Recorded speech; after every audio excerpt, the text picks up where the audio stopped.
Hello, welcome to today's Take 5 as we go through Hebrews chapter 7. We're just going to go through the first couple verses and then we're going to just dive in and go from there. So, starting in verse 1, for this Melchizedek, king of Salem, priest of the Most High God, met Abraham returning from the slaughter of the kings and blessed him. And to him Abraham apportioned a tenth part of everything. He is first, by translation of his name, king of righteousness. And then he is also king of Salem, that is, king of peace. He is without father or mother or genealogy, having neither beginning of days nor end of life, but resembling the Son of God, he continues a priest forever. So Melchizedek, and because I'm not 100% sure if I'm saying this name right, we're going to call him Mel from here on out. He was first mentioned in Genesis chapter 14, verse 17 through 24, and then again in Psalm 110. And despite being mentioned so little, it seems like he has a pretty prominent role, being that he's mentioned again in the New Testament. And so just to kind of give you a little background on him, Mel, not even gonna try again, Mel, he was both a king and a priest. Now, this shouldn't seem too odd, but it actually is, because in the Old Testament, the throne and the altar were completely separate. And so Mel here is both a king and a priest, and he's not a counterfeit priest, which is important to note. And then we see in verse 2 that his name is significant. So Melchizedek actually means king of righteousness. And then it also describes or says that he's the king of Salem, and that the word Salem means peace. And so we have both righteousness and peace in the same verse, and this is not uncommon, and righteousness and peace are often found together in scripture.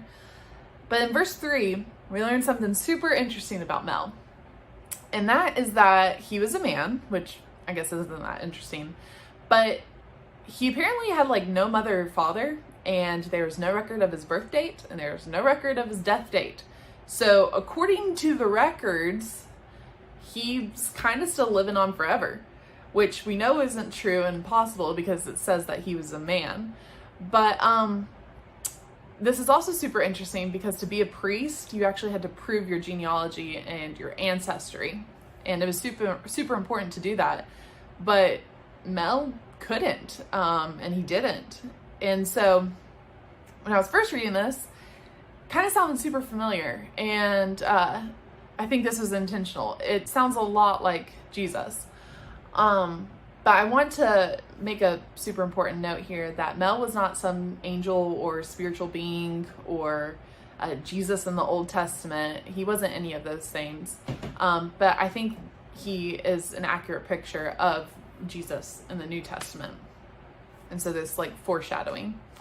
And so then it goes on to talk about how Christ is above Aaron and the Aaronic priests. And so we're going to pick back up in verse 26. It says, for it was indeed fitting that we should have such a high priest, holy, innocent, and unstained, separated from sinners and exalted above the heavens. He has no need, like those high priests, to offer sacrifices daily, first for his own sins and then for those of the people, since he did this once for all when he offered up himself. For the law appoints men in their weakness as high priests, but the word of the oath, which came later than the law, appoints a son who has been made perfect forever. So no matter how devoted or obedient the Aaronic priests were, they could not always meet the needs of the people, which is super important to know, because I think we can kind of get into a position where we think that our pastors and the leaders in our church, that they can meet everybody's needs, and it's just not possible. But Jesus Christ perfectly meets all of our needs.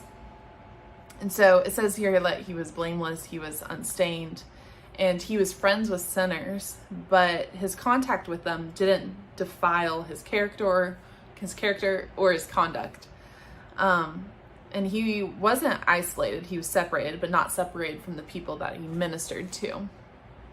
And so in the beginning of this chapter, we hear about Mel and how he was the king of righteousness and King of Peace.